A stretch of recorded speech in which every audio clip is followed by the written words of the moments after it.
two things. Number one, happy new year. I hope this year you can make some fantastic memories. And number two, I just want to say thank you for all the support in 2025. I actually started this video about 6 weeks ago. I was going to do a bit of a YouTube video. So I sat down and I was speaking about how it's an end of an era and sometimes change is inevitable, even though I really dislike change. And the idea I had was I'd get up off my seat and go, and the seat was here empty. And then I'd be in this house and I'd sit back in this seat and be like, ta-da! But I watched it back this morning. I thought, this ain't me. It feels like I'm watching a different Geo. It's like an imposter. I thought, that is not how I do things. And it's not how I want to do things. So guess what? When there's something I don't want to do, guess what? I just don't do it. So I've deleted the video because I much prefer just having these one-on-one candid chats, if you like. But I did want to say thank you. And to be fair, I might still use End of an Era in the title. The title of this video, thank you, End of an Era. End of an Era, thank you. I might go with one of them anyway. But I do want to say thank you. So when stuff I do want to do, guess what? I do it. But it's also important that I do say thank you. And the 1st of January, although I don't believe in New Year's resolutions or anything like that, I do believe in reflection, maybe. Because last year was the hardest year of my life, without a doubt. And when I say the last year, you automatically think the calendar year 2025. It's perhaps December 24 until December 25. So the last month has actually been all right. It's just the 12 months before that was the most difficult. November 24, we got married. Fantastic day. Had the people we love around us, and it went brilliant. I couldn't ask for a better wedding day in November 2024. It was wonderful. Then we had a little break. We went to York for a few days, thanks to you guys giving us wedding presents. And then Grace was born in December, and we went into hospital. And you just imagine you're going to come out of hospital in a couple of days with your new baby. Everything's wonderful. Christmas is on the horizon. Exciting times. Wasn't the case for us, unfortunately, when Grace was ill. Lauren was ill. Grace was in intensive care for 2 weeks. And I think that's almost changed me as a human being a little bit. It's made me a little bit more aware of other people's feelings and emotions, and I think also what Gonzo went through early 2025, and myself as well to some extent. I think I don't know the right terminology here, and this might offend. I'm a little harder when it comes to emotions than Gonzo is, so I think I can sometimes deflect things easier, whereas he, I think, absorbs it and frets and worries, and understandably so. But I think I've become more aware of things like that because of what happened when we were in hospital for that 2 weeks. And it was the worst, the end of the 2 weeks wasn't that bad because I knew she was going to be all right. But certainly for the first few days after Grace was born, we weren't even allowed to touch her. She was in an incubator and we weren't even allowed to open the door and touch her because she needed the oxygen. We opened it, it's coming out. So for the first, she was born Tuesday night and we didn't get to hold her until Saturday. So the first 3-4 days, even though biologically, I was her dad, I didn't feel like it. I felt like I was looking at someone else's baby to some extent. And also, Lauren wasn't very well. So the first couple of days, Lauren had her own room, her own bed, her own ward, and I was going between the two of them. And it was just, I don't know, I look back now, and I remember it clearly. I think for Lauren, it's all a blur, but I still remember it very, very well. And then we got home Christmas Eve, and I thought, right, this is it now. Right, we can keep going. And then at the start of 2025, we had someone or people, and I think it's maybe one or two people, I don't know, who was leaving comments on this channel every single day with a different account. We'd block them, different account, just saying, oh, when's Grace's funeral? Oh, how do I donate to Grace's funeral? Oh, do you kind of send flowers to Grace's funeral? So sorry to hear Grace is dead. And I could ignore it because I thought, well, she's not dead. But Lauren read it. Lauren would see it. And then she's one of these people that she keeps going back looking to see if there's more comments, and she'd get upset. Luckily, you lot sorted out for me. In the end, I just left it. I thought, I'm not going to delete you anymore. I can't be bothered. And some of you lot replied to the person, telling them to F off. But I was actually concerned for the person because I thought, you're the one that needs help here. I don't need help. I'm okay. I'm looking after Grace. I'm looking after Lauren. You're the one that's typing these things and also thinking these things and putting effort in to say these things. I think you genuinely, whoever it was, genuinely hope you've got that help because I think you need it. But then a couple of months later, we were getting emails or it was targeted at Gonzo and stuff like that. So it was a very difficult time. Her nan passed away, the car got broken into, and then we got scammed. Well, I got scammed from a family member. They asked to borrow the money. I said, there you go. And I just never got it back.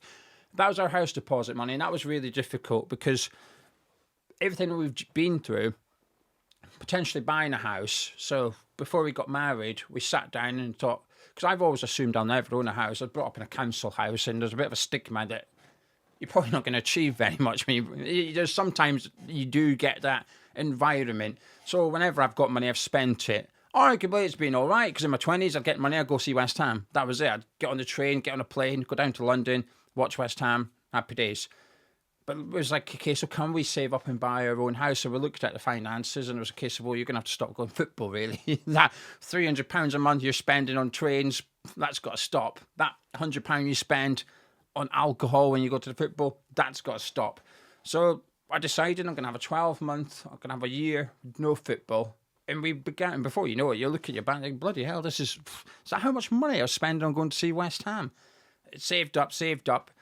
And all through this stuff, that house was a thing that kept us going. And I thought I'd lost it. Well, I did lose the possibility of buying a house. And then you lot helped. It's that simple. And that's why I want to say thank you. Because fast forward to December, just passed, we got our own house. We got the keys in November, but we had 2 houses and it was a bit chaotic at the time. But we moved in properly in December to this house. So we've we own our own house now, and this room's my own office. I'm no longer sharing my office with Grace's bedroom, so I can do videos, and that's why I've been doing the watch-alongs for the under 21s recently. And it's still a little bit pinch me. I still feel like a bit of a fraud, a bit of an imposter being in this house. I'm like, what? We own a house. But I'll get used to it, and that's why I'm looking forward to 2026, because everything's settling down now, and the bad stuff's behind us. But I just want to say thank you, because support comes in various different forms. Obviously, I had Gonzo, I had Frankie every day checking I'm all right, plus my friends that you just don't know that aren't on camera and stuff like that. So you get that support. We've had financial support from some people who have watched the videos and thought, well, here's a bit of money. And then when we did a raffle in the summer, the proceeds went towards making up the money that I lost through a scam. And, you know, Nick from Cat and Booze promoted it as well. The boys from West Ham Fan TV ran me up, made sure it was all right with everything going on with Grace's stuff like that. So the support we've had has been incredible, really. But also sometimes support can just be distractions. So put up a video, start replying to comments, speaking to West Ham fans about West Ham. That helps. You just forget about reality for 5-10 minutes.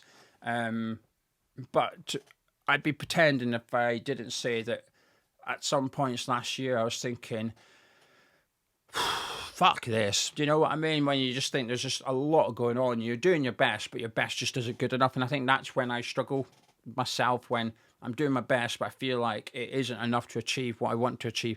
That's when I get frustrated. That's when I get stressed. And that's when I think, fuck this. Because I don't really know what to do. But you just got to take it a day at a time, and that's what we did, and we've got there in the end. But it wouldn't have been possible without a lot of you watching this, because a lot of you, this channel had nearly 6 million views in 2025. That is incredible. Incredible. Started it 2015, we started doing YouTube videos, so just 10 years. It was, I don't know, September 2015 or something, we started doing videos or something like that. So 10 years now I've been doing videos. And I still remember the first one. I mean, Gonzo sat there going, and not much has changed. But the views have changed. It's gone from 50 to 5,000 on a video, and that's incredible. So if you watch a video, you interact with the brand deals, you're a patron, you buy a raffle ticket, whatever it is, however you interact with Hammers Chat, it's helped a lot. And because of that, it's resulted in us buying a home that hopefully we can live in for years and years to come. But my life, I want to stress, I am okay. And in the last month, my life has settled down. It's just hectic now because of work. There's a lot of games and trying to get the house right. That wall is still pink. I've got robins on my curtain pole. This used to be a 14-year-old girl's room.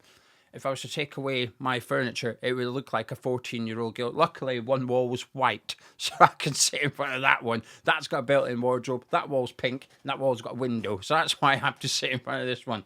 But bit by bit, we're going to make it our own, and I'm looking forward to it. It's a new adventure for us.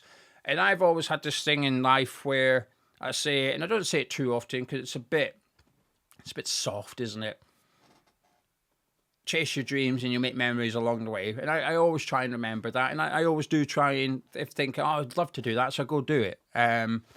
Stopped in the last year, and the result is being able to buy a house. But I'm going to start doing that again once we can afford it and once we've got settled in a little bit. But I just want to say thank you. Thank you. It's been a good year for Hammers Chat, I guess. The forum channel does similar views to this channel as well. So like 12 million views across both channels. Patreon stayed the same size it was a year ago. That hasn't really grown. We're doing our best, but it's difficult. I feel like we've plateaued a little bit on there, but it is what it is. It's not getting smaller. It's just not getting bigger. It's sort of, we lose some patrons every month. We gain some patrons every month, and it's sort of balancing itself out a little bit. So it feels like we've grown as much as we can. We try to get people over there, but I think we do a good job on Patreon. It is what it is. But this year we've added, last year, Frankie's been doing more and more videos on the channel as well, which is brilliant. Michael and Mike have been doing more videos on the forum channel, which has been really good. Started doing watch-alongs this season, which I wouldn't have done if it wasn't for you. You persuaded me. I did that watch-along for the Leo friendly, and the support in that video was incredible. So I thought, right, okay, I'll do it for the Sunderland game, and it's just continued. And I actually enjoyed them now. I still feel a bit out of my comfort zone. It's not really, I don't know, my thing, if you like, but it's becoming my thing. I'm making my watch-along myself. Charlie messaged me at the start of the season. He said, don't worry about it. You'll do your own thing. You'll make the watch-alongs your own. I feel like I've done that now. And we've added the under-21s watch-alongs too, which, again, another pinch. Canning Town Line messaged me when we did the watch-along. I can't remember what one it was. Under-21s game. Can't remember what one in particular it was. And he messaged me and he said, I popped in at one point. He said, you had over 500 people watching live. He said, it's an under-21 game. He said, this fan base is incredible. There's 500 people watching you talk about a West Ham under-21s game. He said, what fan base is like this? And he's not wrong. It is incredible. I thought about 30 people would join me in the watch-alongs. The Moldovan Hammers Chat, the 3922 Club. One of them, if you know, you know. If you don't know, join in the watch-alongs. You'll get to know. But there has been, at one point, one game, Sky Sports broke. The game was on Sky Sports. It was the EFL Trophy, so it was on Sky Sports. They've got the rights. And Sky Sports broke for a lot of us, right? It wasn't just me. Everyone in live chat, we couldn't watch the game.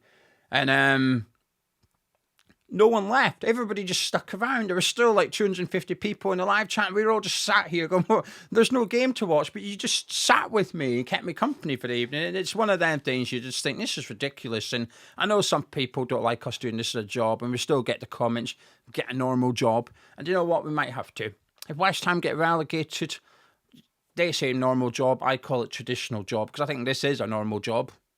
But if we get relegated, who knows? We'll do our best to keep doing it as our job. Of course we will. And the content won't stop. Even if we had to go get traditional jobs, we'd still do videos. It just might be a lot less videos. Hopefully, we don't go down. But the reality is there's a big possibility we will get relegated this season. So we don't know what the future holds for Hammers Chat. I'm kind of just grateful I'm still doing it today because in the summer I was ready to be done with this, with everything that had gone on. And sometimes it's hard in the comments because you'll get a lot of nice comments and a lot of people just interacting with the topic, but you call it troll, I call it dickhead, whatever you want to call it. I had one today saying that I'm deluded, and I replied and said, why am I deluded? I just like discussing things with West Ham fans, and he said, oh, there you go, ladies and gentlemen, not a West Ham fan. What? Doesn't even make sense. Anyway, we carry on. I've lost my train of thought now. What was I saying? I can't remember. Yeah, so back that was it. Back at the start, in April time, life was difficult. Life was hard, and I wasn't enjoying creating content. But I call it being a clown. Sometimes you just got to put your face paint on and perform, haven't you? You're miserable, you sit down here and you go, hey, welcome to the video, blah, blah, blah, blah, blah. You do your best and then you just go back to reality when you stop recording. And I think back then, if someone come along and said, I want to buy this channel, I'd have been like, right, let's talk. I would have been more than willing to sell it. In fact, I was probably wanting to sell it back at the end of last season because of everything going on in life. And also because I'd lost that money, I thought, well, if I sell the channel, maybe I could use that money to go buy the house because I felt like I'd lost Lauren her dream, and that's a difficult thing to to feel as a man, as a husband, and His Grace's dad. Yeah, I felt like I let them down, and I had let them down. I did let them down, but thanks to you lot, we're here now. Anyway, this is a very long thank you. 15 minutes, fucking hell. Sorry, everyone. It was meant to be 5 minutes. Maybe I should have just stuck with that stupid YouTube version. Honestly, it was really bad. It was so cringy watching it, getting up at the end with the empty chair. But the whole end of the area was meant to be that I've moved house now. And yeah, meet James, chase them, and along the way you'll make some memories. And I guess we've done that. And I cannot wait for the summer here because the World Cup, Scotland's at the World Cup, so I'm not sure I can fire up the barbecue at 2 a.m, but a couple of barbecues, World Cup, summer, sunshine, I'm looking forward to it. Thank you very much. Hopefully you don't mind sticking with us in 2026. It would be much appreciated. And yeah, thank you everyone. I'll catch you in a bit. Oh, forgot to say, Happy New Year.